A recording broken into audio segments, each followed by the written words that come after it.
Episode की starting में हम नाइट का सीन देखते हैं जहाँ पर पायान एक गली से गुजर रहा होता है। तभी उससे एक लड़की टकराती है और वो लड़की पायान को बोलती है कि हेल्प मी प्लीज। और पायान हेल्प मी प्लीज का मतलब समझ नहीं पाता है क्योंकि उसको इंग्लिश उतनी आती नहीं है। और पायान थोड़ा बहुत ही समझ पाता है कि तभी उसको कुछ गुंडे दिखते हैं जो इस लड़की का पीछा कर रहे होते हैं। तो पायान समझ जाता है कि ये लड़की उससे मदद मांग रही होंगी। तो पायान उस लड़की की मदद करने के लिए तैयार हो जाता है और पायान उन गुंडों से उस लड़की को बचाते हुए अपने साथ दूसरी गली में लेके जाता है।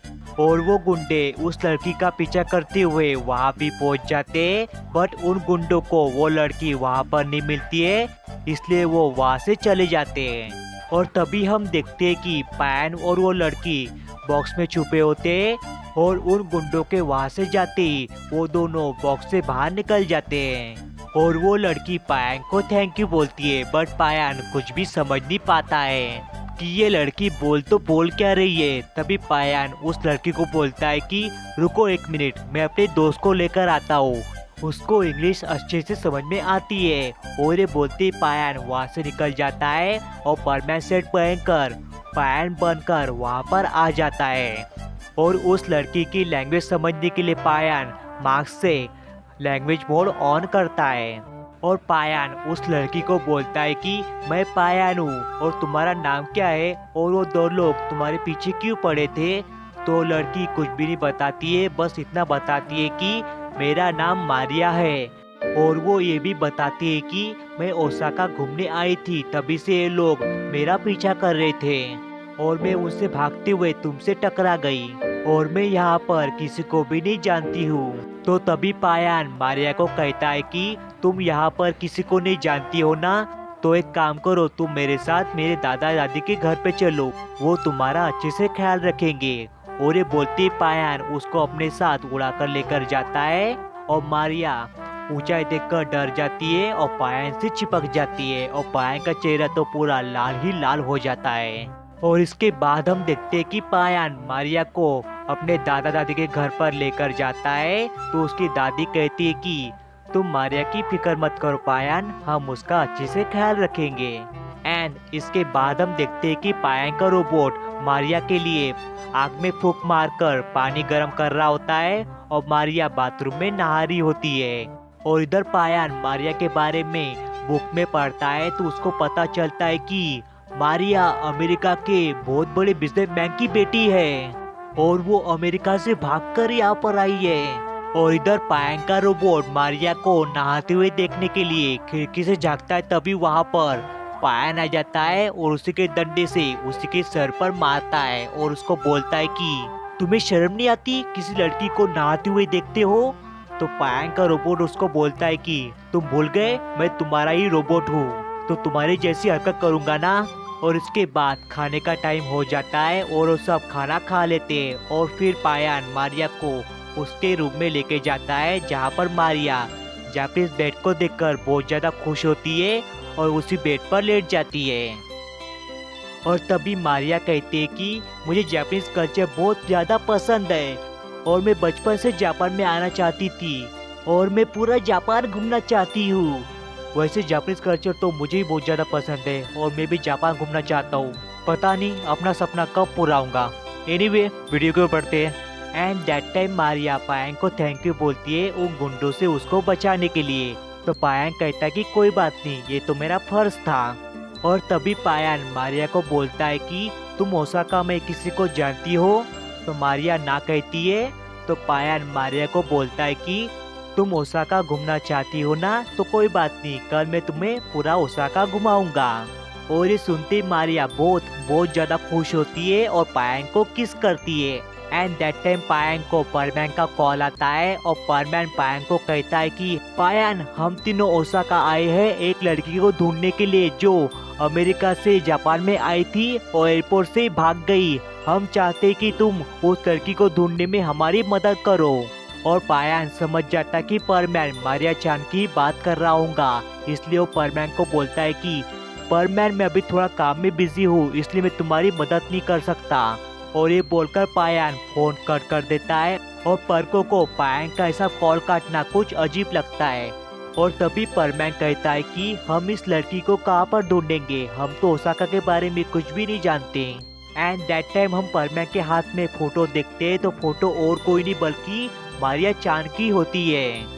इसके अगले दिन हम देखते हैं कि पायान मारिया चान को अपने पीठ पर बैठाकर ओसाका घुमाने लेके जाता है और वो सबसे पहले मारिया चान को जापानीज ओल्ड बिल्डिंग दिखाता है। इसके बाद वो दोनों मॉल में घूमने जाते हैं और उसके बाद मंदिर में जाते हैं। और इधर हम तीनों परमैन्स को देखते हैं जो पार्क में बैठे होते हैं और वो तीनों थक चुके होते हैं। और तभी परमैन कहता है कि हमने उस लड़की को पूरे ओसाका में ढूंढ लिया बट वो लड़की हमें कहीं पर भी नहीं मिली।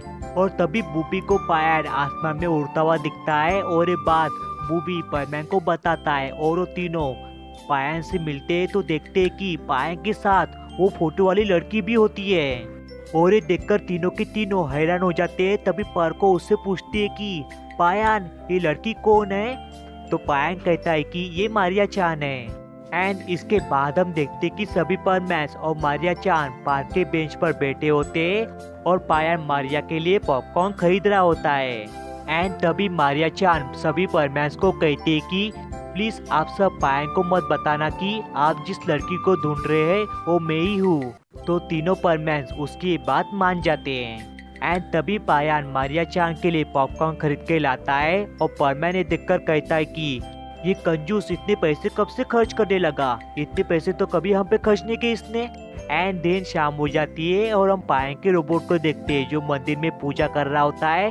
तभी उसको आग लग जाती है और उसकी नाक गलती से डंडे को लग जाती है और वो रोबोट बन जाता है। एंड दैट टाइम वहाँ पर मारिया चान होजेन को यानी कि पायान को खाने के लिए बुलाने आती है तो उसको पायान वहाँ पर नहीं दिखता है।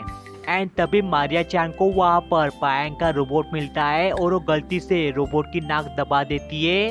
और तभी पायान मारिया चान को आवाज लगाता है तो मारिया चान उसकी तरफ चली जाती है और इधर मारिया कॉपी रोबोट बन जाती है और वो बाहर चली जाती है। एंड इसके बाद हम देखते हैं कि सभी परमैन्स और मारिया चान खाना खाने बैठ जाते हैं और मारिया चान को चॉपस्टिक से खाने में प्रॉब्लम हो रही होती है तो पायान उसकी मदद करता है। एंड इसके बाद हम देखते हैं कि वो मारिया चान यानी कि पायान का रोबोट बाहर चला जाता है और तभी मारिया चान को वो दो लोग मिलते हैं जो स्टार्टिंग में उसका पीछा कर रहे थे। और एक इम्पोर्टेंट बात, ये दो लोग मारिया चान के सिक्योरिटी गार्ड होते हैं ना कि गुंडे होते हैं। और तभी वो सिक्योरिटी गार्ड मारिया चान को अपने साथ लेके जाते हैं। और इधर पायान अपने कॉपी रोबोट को ढूंढ रहा होता है तो उसको उसका कॉपी रोबोट कहीं पर भी नहीं दिखता है। एंड इसके बाद घर के अंदर हम देखते हैं कि तीनों परमैन्स और मारिया चान कार्ड खेल रहे होते। तभी टीवी पर न्यूज आती है कि मशहूर अमेरिकन बिजनेसमैन की बेटी जो जापान घूमने आई थी और जो एयरपोर्ट से भाग गई थी वो पकड़ी जा चुकी है और उसके सिक्योरिटी गार्ड आज रात की फ्लाइट से उसको वापस अमेरिका भेजने वाले हैं। और इस देखकर परमैन कहता है कि ये कैसे हो सकता है, मारिया चान तो हमारे साथ है ना। और तभी तीनों परमैन्स एयरपोर्ट के लिए निकल जाते हैं और एयरपोर्ट पर पहुंचते ही देखते हैं कि मारिया चान अपने सिक्योरिटी गार्ड और चीफ के साथ होती है। और तभी परमैन मारिया चान की रेड नाक देखकर समझ जाता है कि ये जरूर पायान का कॉपी रोबोट होगा। और तभी परमैन पर्को को पूछता है कि अब हम क्या करें पर्को। और तभी पर्को एक आइडिया लगाती है। एंड इसके बाद हम एयरपोर्ट के बाथरूम का सीन देखते हैं जहाँ पर मारिया आई होती है। और तभी मारिया रोते हुए कहती है कि मुझे माफ कर देना पायान, मैं तुम्हें बता नहीं पाई कि मैं कौन हूँ। अब हमारा अलविदा कहने का समय आ गया है। एंड दैट टाइम वहाँ पर पर्को आ जाती है और पर्को मारिया चान पर ब्लैक प्लास्टिक डालती है और उसको उसमें भर देती है और उसको किडनैप कर लेती है। और ऐसा करने के लिए मारिया चान से वो माफी भी मांगती है। एंड इसके बाद परमैन और पर्को मारिया चान के सिक्योरिटी चीफ के पास जाता है और उसको बोलता है कि सर आपके साथ जो मारिया चान है वो नकली है, ओरिजिनल हमारे पास है।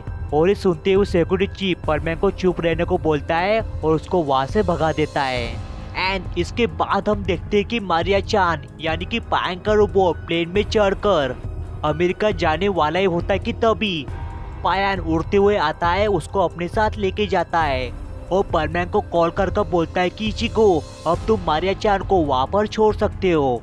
और पायन वैसा ही करता है जैसा पायन उसको कहता है। और फिर मारिया चान अमेरिका के लिए निकल जाती है। और मारिया चान रो रही होती है क्योंकि इसके बाद से वो पायन से कभी भी मिल नहीं पाएंगी। और तभी पायन उड़ते हुए वहां पर आता है और मारिया चान को आखिरी बार अलविदा कहता है। और इसी के साथ एपिसोड की एंडिंग सैड होती है।